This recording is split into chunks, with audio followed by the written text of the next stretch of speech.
Assalamualaikum warahmatullahi wabarakatuh. Di sini saya perwakilan dari kelompok 1 ingin mempresentasikan tugas PAI. Sebelumnya, perkenalkan nama saya Rada Sabda Irawan, nomor absen 28 dari kelas 105. Indonesia merupakan salah satu negara dengan penduduk Islam terbanyak di dunia pada saat ini. Namun perlu kita ketahui bahwa untuk sampai ini banyak peristiwa penting pada masa lalu yang sangat berperan penting dalam penyebaran agama Islam di Indonesia. Masuknya Islam di Indonesia didasari oleh berbagai macam teori seperti 1. Teori Gujarat oleh Profesor Dr. C. Snow Gronje. 2. Teori Makkah oleh Profesor Buya Hamka.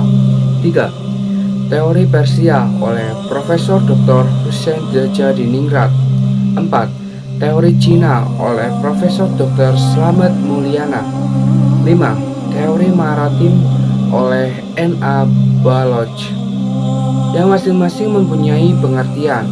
1. Teori Gujarat. Menurut teori ini, Islam masuk ke Indonesia dan Gujarat, India, yang masing-masing mempunyai pengertian. 1.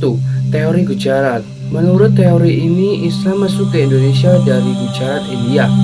Menurut Snow, tidak mungkin Islam masuk ke Indonesia langsung dari Arabia tanpa melalui ajaran tasawuf yang berkembang di Gujarat, India. 2. Teori Makkah. Buya Hamka menggunakan berita yang diangkat dari berita Cina dinasti Tang sebagai acuan teori ini, di mana berdasarkan berita Cina dinasti Tang ditemukan permukiman saudagar Arab di wilayah pantai barat Sumatera dan diperkirakan Islam masuk ke Nusantara pada abad ke-7 Masehi. Yang ketiga, yaitu teori Persia, menyatakan bahwa Islam masuk ke Indonesia pada abad ke-13 Masehi di Sumatera. Argumennya didasari oleh persamaan budaya yang berkembang di kalangan masyarakat Islam Nusantara dengan budaya di Persia. 4. Teori Cina menyatakan bahwa Wali Songo adalah keturunan Tionghoa Indonesia dan bahwa penyebaran Islam di Indonesia tak lepas dari peran para saudagar Tiongkok. 5. Teori Maritim. Menurut teori ini, jalur perdagangan merupakan salah satu cara dalam penyebaran agama Islam di Indonesia, dan jalur perdagangan tersebut mencakup wilayah Timur Tengah, India, dan Cina.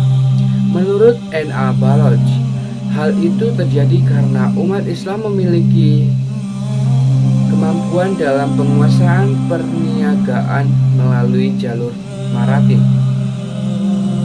Dan berikut ini adalah para tokoh penyebaran agama Islam di Nusantara. 1.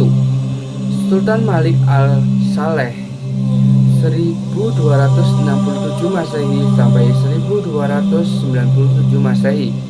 2.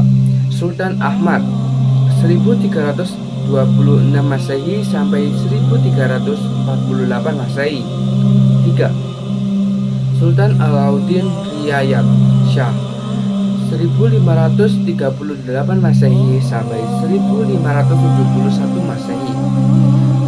4. Wali Songo 1404 Masehi sampai 1546 Masehi. 5. Sultan Alauddin 1589 Masehi sampai 1604 Masehi. 6. Datuk Tunggang Parangan 1525 Masehi sampai 1589 Masehi. 7. Sultan Zainal Abidin 1486 Masehi sampai 1500 Masehi.